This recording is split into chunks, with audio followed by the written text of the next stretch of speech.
ఎన్ని కుట్రలు చేసినా అభివృద్ధిని అడ్డుకోలేరు. స్థానిక కాంగ్రెస్ నాయకులను హెచ్చరించిన ఎమ్మెల్యే రామారావు పటేల్ రాష్ట్రంలో తాము అధికారంలో ఉన్నామని స్థానిక కాంగ్రెస్ నాయకులు విర్రవీగుతున్నారని, ఎన్ని చేసినా అభివృద్ధిని అడ్డుకోలేరని ఎమ్మెల్యే పవర్ రామారావు పటేల్ అన్నారు. బీజేపీ ఎంపీ అభ్యర్థి గూడెం నగేష్ బైన్సాకు వచ్చిన సందర్భంగా ఏర్పాటు చేసిన సమావేశంలో ఆయన మాట్లాడారు. 100 రోజుల్లో 150 కోట్ల అభివృద్ధి పనులు తెచ్చిన ఘనత తనదన్నారు. కేంద్రంలో అధికారంలో తామున్నామని, మళ్లీ వచ్చేది తమదేనని, రాష్ట్రంలో పాలన సాగాలంటే కేంద్రంపై ఆధారపడాల్సిందేనన్నారు. ప్రజా ఆశీర్వాదంతో గెలిచానని, ప్రజల కోసమే పనిచేస్తానని, అధికారం కోల్పోయిన వారు ఇష్టానుసారంగా మాట్లాడితే ఊరుకునేది లేదని హెచ్చరించారు. భారతీయ జనతా పార్టీ అంటే క్రమశిక్షణ పార్టీ, ఆశావాది పార్టీ కాదు. వాస్తవంగా నేను ఇప్పుడు ఏదైతే గెలిచిన తర్వాత చూస్తున్నానో, నేను ఎన్ఆర్జీఎస్ లో దాదాపు 13 కోట్లు ఫండ్స్ తెచ్చాను. సీసీ రోడ్లు.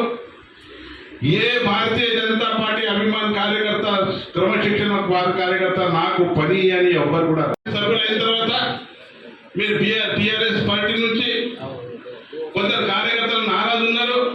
కానీ ఆ పార్టీ క్రమశిక్షణ కోసం మీరు పనిచేశారు, మీ స్వంతం కోసం పనిచేయలేదు.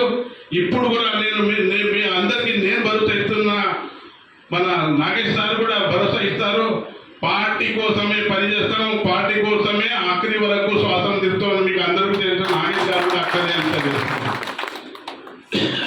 గుట్టచోరు ఉన్నారు కదా, కొందరు బాగా ఉన్నారు కదా, వాళ్ళు ఏమంటారు, రామారావు పటేల్ బీజేపీ పార్టీతో గెలిచిండు, మేము మా మన రాష్ట్రంలో రేవంత్ రెడ్డి ఉన్నాడు, కాంగ్రెస్ పార్టీ ఉన్నది, ఎవ్వరు కూడా ఏం చేయలేరు.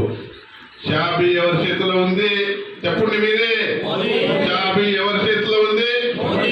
కాంగ్రెస్ వాళ్ళకి చెప్పండి. షాబీ మా చేతిలో ఉంది.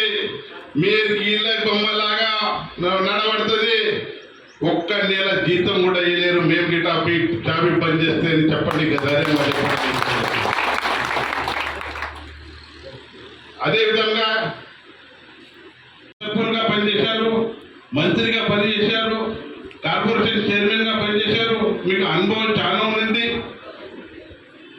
కానీ పాత శాసనసభ్యుడు ఏదైతే ఉన్నాడో మీకు రావడానికి ఒక ఇబ్బంది పెడుతుంటే, నాకు అడిగేసేవ రావద్దు, నాకు అడిగేసేవ ఫండ్స్ ఇవ్వద్దు, కార్యకర్తలకు మాట్లాడద్దు, కార్యకర్త పనిచేయాలని నేను అటువంటి వ్యక్తి కానని క్లియర్ ముఖంగా చేస్తున్నాను.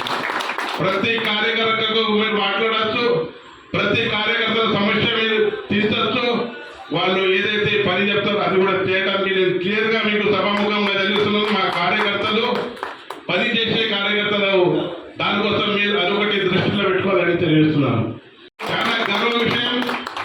వాళ్ళకు ఒకటే దేశం కోసం, దేశ రక్షణ కోసం, సమాజ రక్షణ కోసం, హిందూ రక్షణ కోసమే పని చేస్తాం. మనకు పని అవసరం లేదని చెప్పడం జరుగుతుంది. మిత్రులారా, మీరు ఏదైతే కష్టపడ్డారో వానేరు సేనగతి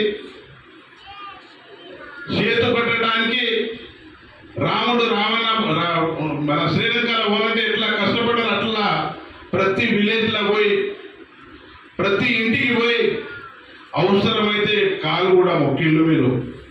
అయితే ఈరోజు మనకు 1,00,000 ఓట్లు వచ్చినాయి. దానికి చాలా గర్వకారంగా ఉంటాను. ఎందుకంటే ఇటువంటి కార్యకర్తలు ఏ పార్టీలు కూడా దొరకరు. క్రమశిక్షణ పార్టీ, జిద్దు, ధర్మం కోసం, ధర్మ రక్షణ కోసం, దేశం కోసం, దేశ రక్షణ కోసం పనిచేసే పార్టీ కార్యకర్తలు అంటే, నాగేష్ గారికి నరేంద్ర మోదీ గారు టికెట్ ఇచ్చారు. మన బాధ్యత, ఆయన గెలిపించే బాధ్యత మన మీద ఉంది.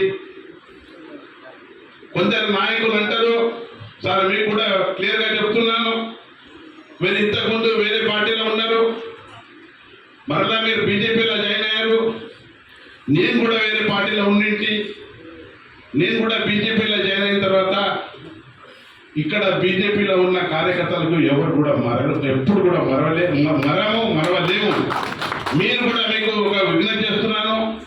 మా పాత కార్యకర్త, మాకు టీఆర్ఎస్ కార్యకర్త, బీఆర్ఎస్ కార్యకర్త, కాంగ్రెస్ కార్యకర్త అనుకుంటా మా కార్యకర్తలకే పనిచేయాలి, మా కార్యకర్తల కోసమే మేము ఉండాలని. అదేవిధంగా